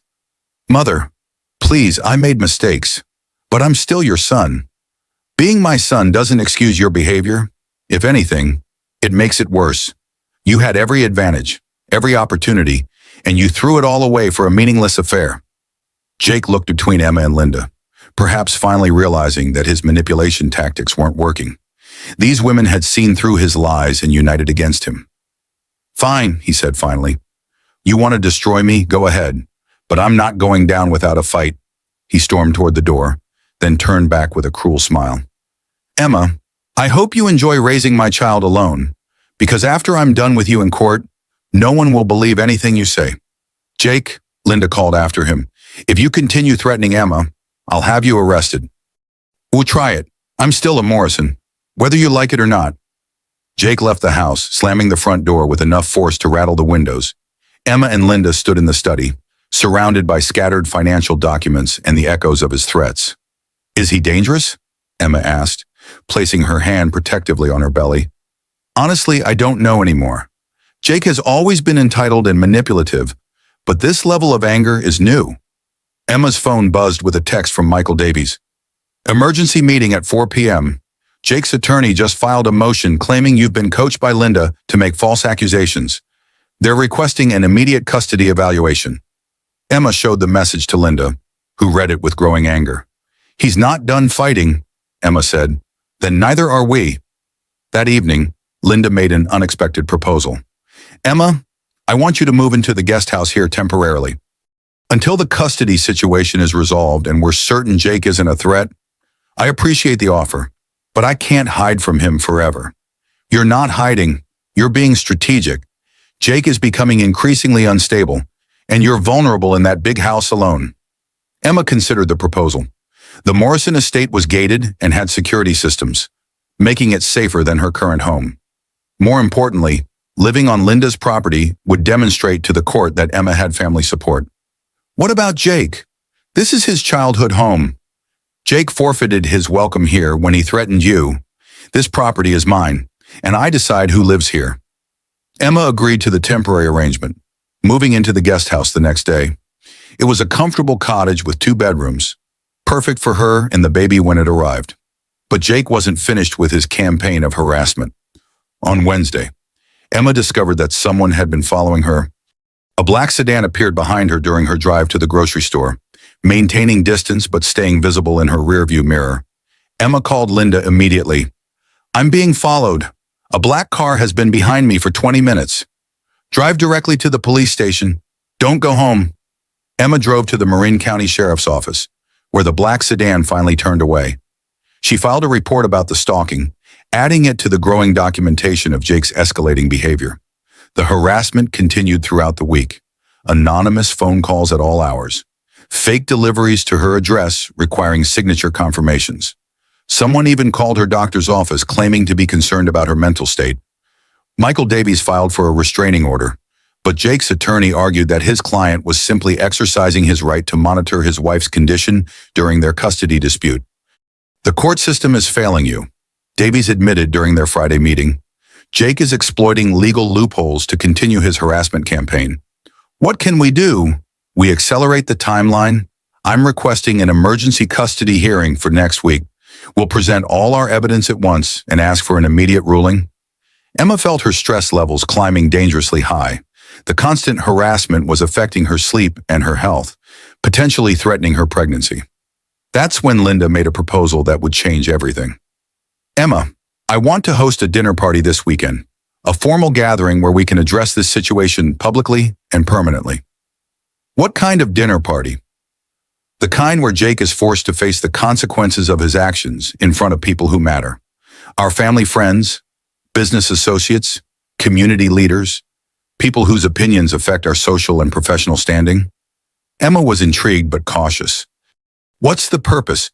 Jake has been spreading lies about you privately while trying to maintain his public reputation. I want to flip that dynamic. I want him to face the truth publicly while his lies are exposed. Linda's plan was bold and risky. She would invite Jake to what he would believe was a reconciliation dinner, an opportunity for him to explain his side of the story to influential people who could help restore his reputation. Instead, Linda would systematically present evidence of Jake's betrayal, forcing him to answer for his actions in front of an audience that included his business partners, potential investors, and family friends. It's psychological warfare, Linda explained. Jake thrives on public admiration and respect. If we destroy that in one evening, he'll have no choice but to accept our settlement terms. Emma was hesitant. What if it backfires? What if he finds a way to turn it against me? Then we'll have failed publicly rather than privately. But Emma, the alternative is months of court battles while Jake continues to harass you and potentially harm your pregnancy through stress. Emma thought about the constant fear she'd been living with, the way Jake's stalking campaign was affecting her health and her baby's development. What exactly are you proposing?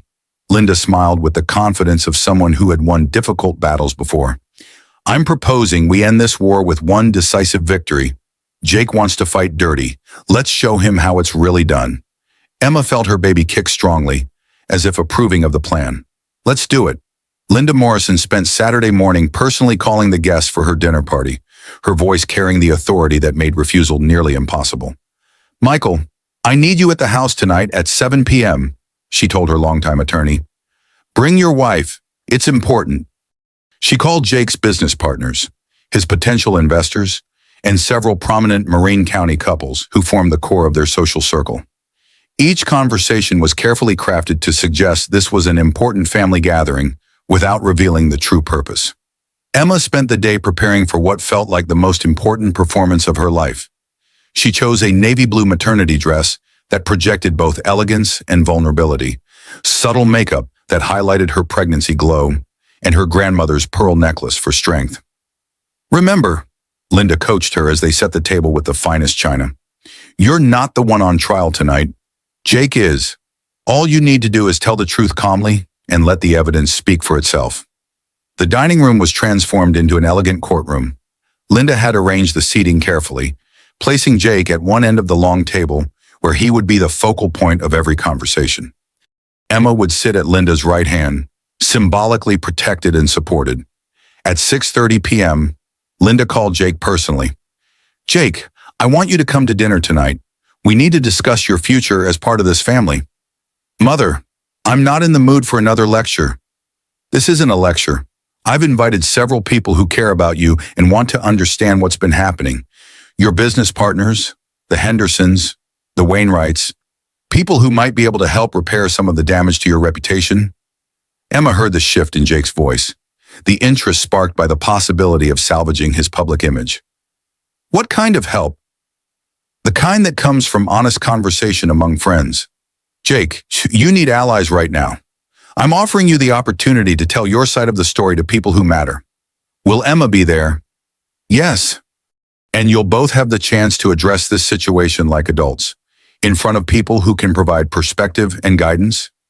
Jake agreed to come, no doubt believing this was his opportunity to portray Emma as unstable while positioning himself as the wrong party.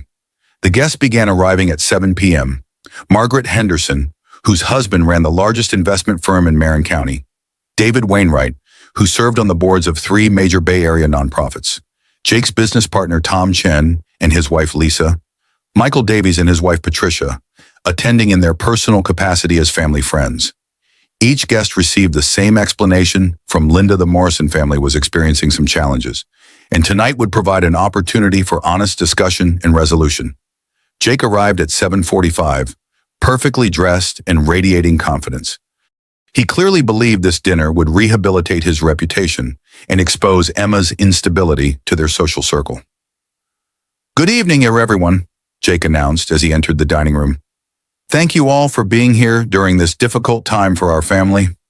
Emma watched him work the room, shaking hands and accepting expressions of concern with practiced grace. This was Jake at his most dangerous, charming, vulnerable, and completely convincing. Linda called everyone to the table as the first course was served. The conversation began with polite inquiries about Jake's business and expressions of support during his personal difficulties. It's been a challenging time, Jake said, his voice carrying just the right note of dignified sadness. Emma and I have been struggling with some issues, and I'm afraid the stress has been difficult for both of us. Margaret Henderson leaned forward sympathetically. These things happen in marriages. Jake, the important thing is that you're working together to resolve them. That's what I'm hoping for tonight, Jake replied, glancing at Emma with apparent concern. I love my wife and our unborn child more than anything. I just want us to be a family. Emma felt the familiar nausea that came with watching Jake's performances. To anyone who didn't know the truth, he appeared to be a devoted husband trying to save his marriage. Linda waited until the main course was served before beginning her carefully orchestrated revelation. Jake, since you've mentioned wanting to work together, perhaps you could help our friends understand exactly what issues you've been struggling with. Jake's smile tightened slightly. Mother, I'm not sure everyone needs to hear the details of our private problems. On the contrary, I think honesty is exactly what this situation requires. Linda gestured to Peterson, who brought in a large presentation screen. Emma's heart raced as she realized Linda was prepared to show evidence to their entire social circle. What's this about? Tom Chen asked, clearly sensing the shift in atmosphere. This is about truth, Linda replied simply. She activated the screen, displaying the Ring doorbell footage of Madison entering Emma's home. The room fell silent as the timestamp clearly showed the date and time, Tuesday afternoon, while Emma was at her prenatal appointment. "Jake," Linda said quietly, "would you like to explain to our friends who this woman is and why she has a key to your house?" Jake's face had gone pale, but he maintained his composure. "Mother, this is completely inappropriate. Our private matters shouldn't be displayed in front of dinner guests. I agree that infidelity is inappropriate. Jake, please answer the question." David Wainwright cleared his throat uncomfortably. "Linda, perhaps we should stay," Linda said firmly. "You all need to see this." She displayed the credit card statements next, highlighting the charges to expensive restaurants and hotels, then Madison's Instagram posts from the same locations and dates. The evidence was overwhelming and undeniable. Emma watched their guests' faces change from confusion to shock to disgust as they realized what they were seeing. "Jake," Tom Chen said slowly, "is this real? Have you been having an affair while Emma is pregnant?" Jake finally abandoned his facade of innocence. "Tom, this is more complicated than it appears. My marriage has been over for months. Emma and I have been living separate lives." "That's interesting," Linda said, displaying Jake's text messages with Madison. "Because according to these conversations, you've been planning to leave Emma after the baby is born and take custody of your child." She read aloud from Jake's messages. "Once the baby comes, I'll have leverage for custody. Emma won't be able to handle single motherhood with her mental state." The room erupted in shocked murmurs. Margaret Henderson actually gasped audibly. "You've been planning to take Emma's baby away?" Lisa Chen asked, her voice horrified.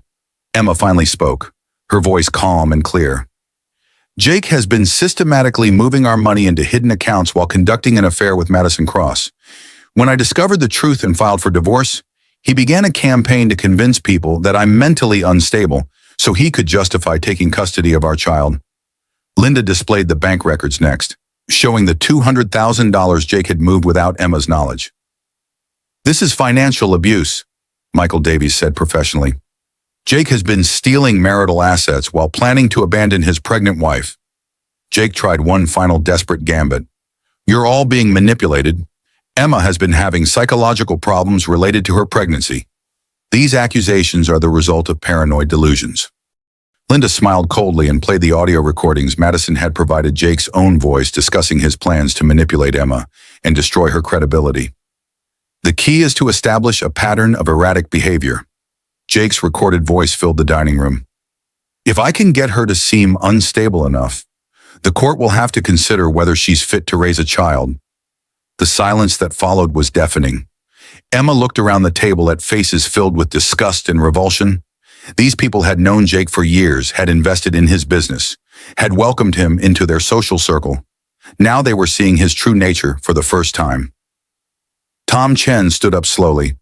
"Jake, I think you need to leave." "Tom, you don't understand." "I understand perfectly. You're a predator who targeted your own pregnant wife.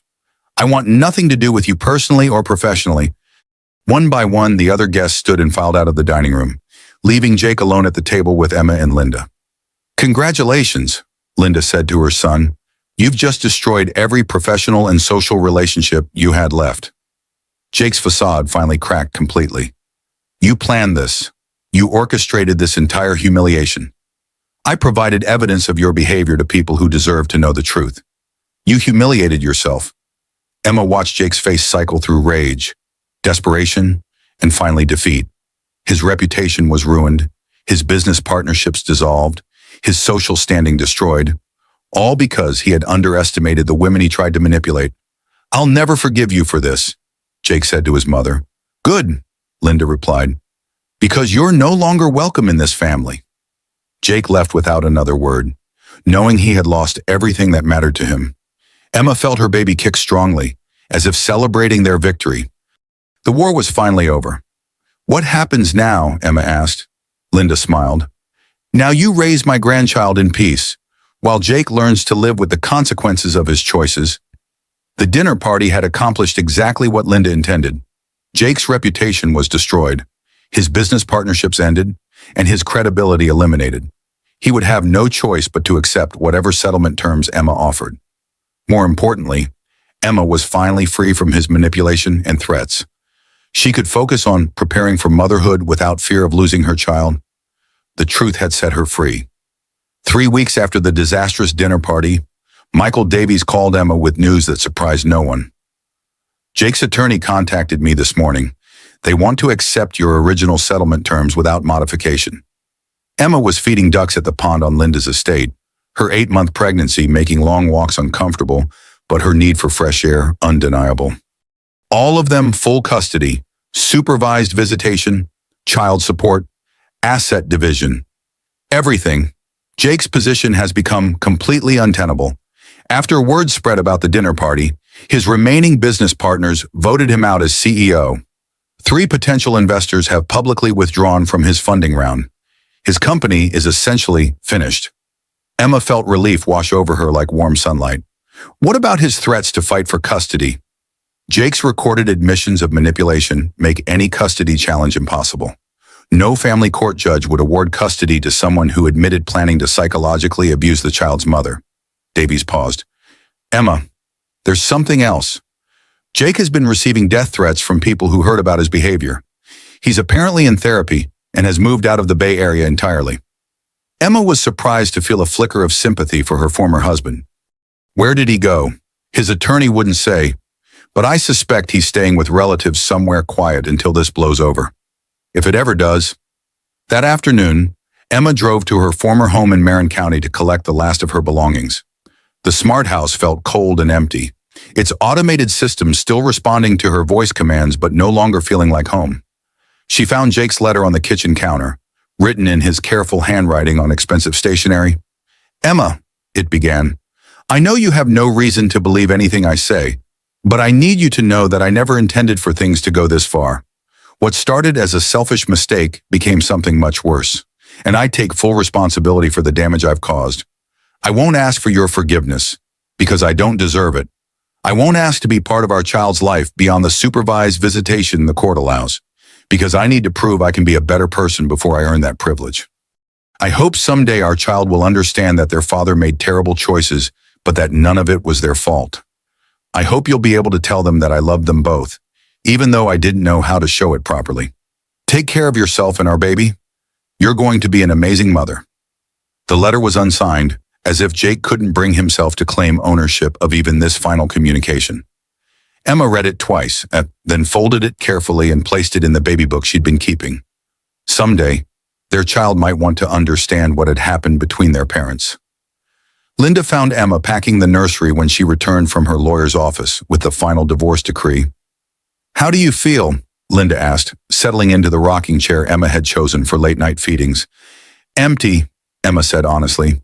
Not sad exactly, but hollow, like the last 3 years of my life were based on lies. Not all of it was lies. Jake did love you, in his own broken way. He just wasn't capable of loving anyone more than he loved himself. Emma folded tiny onesies and blankets, marveling at how small everything seemed. Do you think he'll ever change? I hope so, for his sake and for your child's sake. But that's not your responsibility anymore. They finished packing in comfortable silence, loading Emma's car with the last remnants of her marriage. That evening, Emma had dinner with Sarah, who had driven up from Los Angeles to celebrate the divorce finalization. How does it feel to be officially free? Sarah asked as they shared dessert at Emma's favorite restaurant in Sausalito. Terrifying and exciting at the same time? I'm about to become a single mother with a newborn, but I'm also about to start fresh with complete control over my life. You're going to be incredible at this. You've already proven you can handle whatever life throws at you. Emma placed her hand on her belly, feeling their daughter kick in response to her touch. I think we're going to be okay. 2 weeks later, Emma went into labor at 39 weeks full term and perfectly healthy.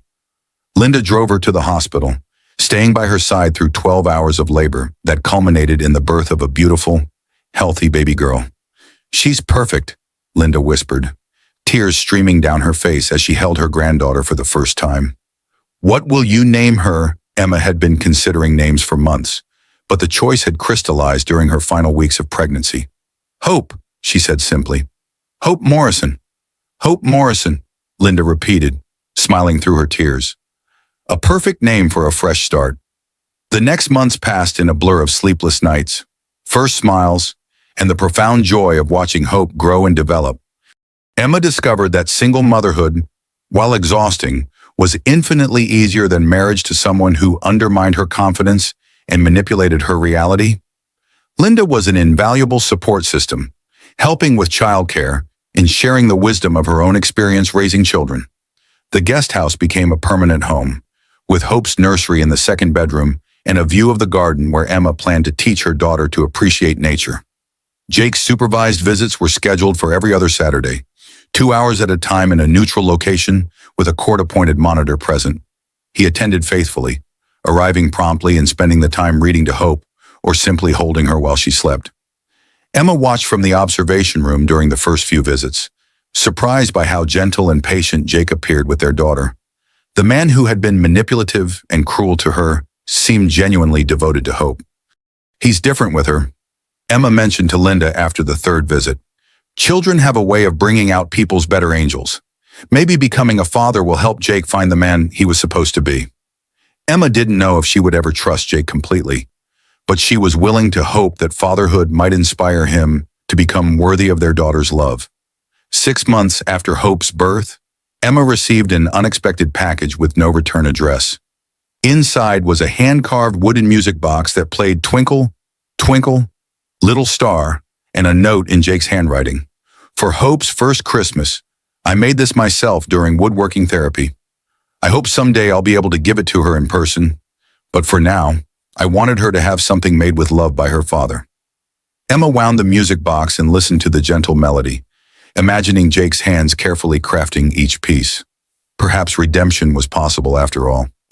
The final piece of Emma's new life fell into place when she decided to return to work.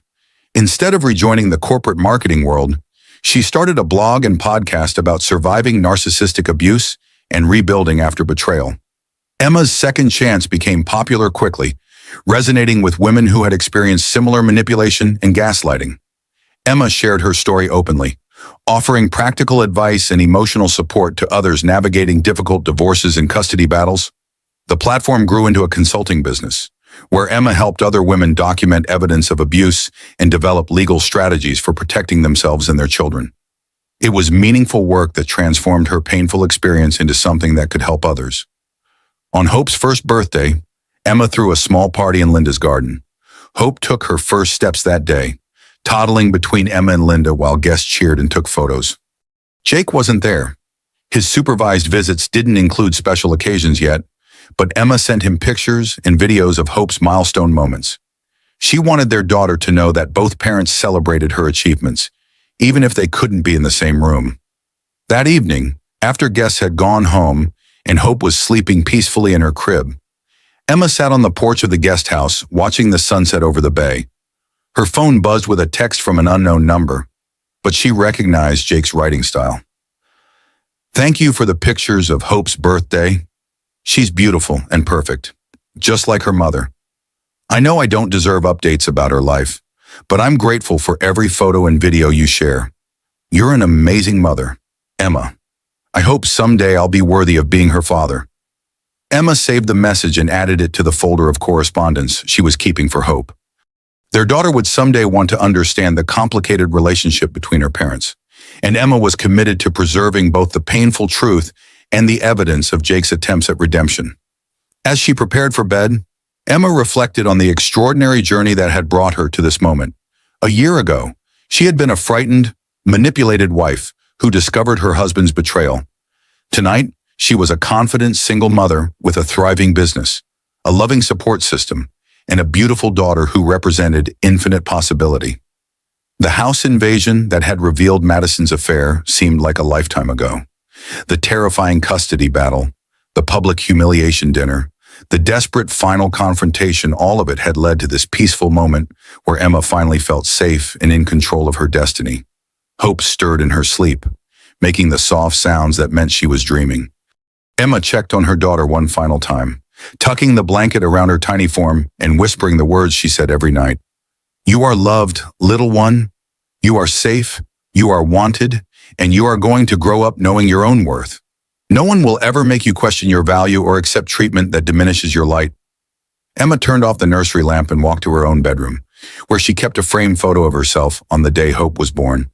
In the picture, she was exhausted but radiant, holding her newborn daughter with an expression of fierce protectiveness and pure joy.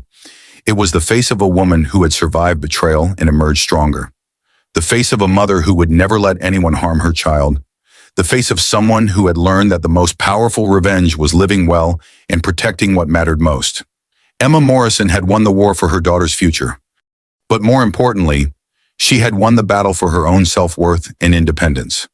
As she drifted off to sleep, Emma smiled at the irony that Jake's greatest betrayal had become her greatest gift. In trying to destroy her, he had forced her to discover strength she never knew she possessed.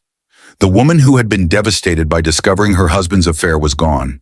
In her place was someone unbreakable, a mother, a survivor, and a force to be reckoned with.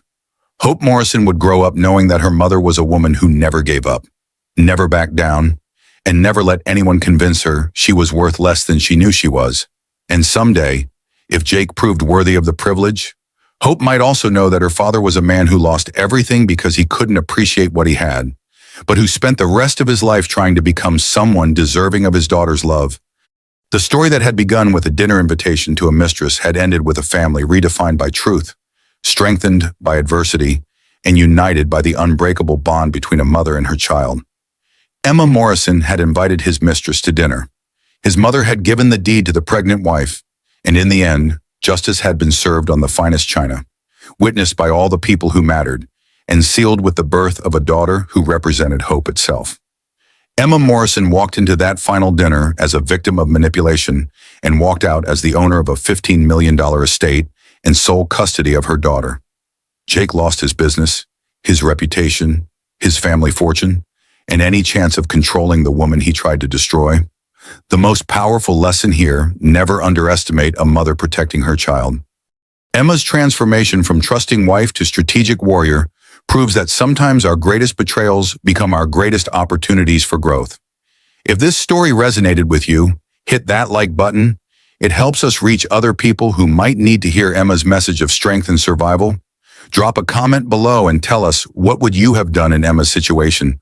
Would you have confronted Jake immediately or played the long game like Emma did? Share this story with someone who needs to know that they're stronger than they think, especially if they're facing their own battles with manipulation or betrayal. Your share could be exactly what someone needs to find their courage. And if you want more incredible true stories of justice, revenge, and people fighting back against those who underestimate them, subscribe to our channel and ring that notification bell. We bring you the most compelling real-life dramas where ordinary people find extraordinary strength. Remember, you're more powerful than anyone who tries to diminish you realizes. Sometimes you just need the right moment to prove it. Thanks for listening, and we'll see you in the next story.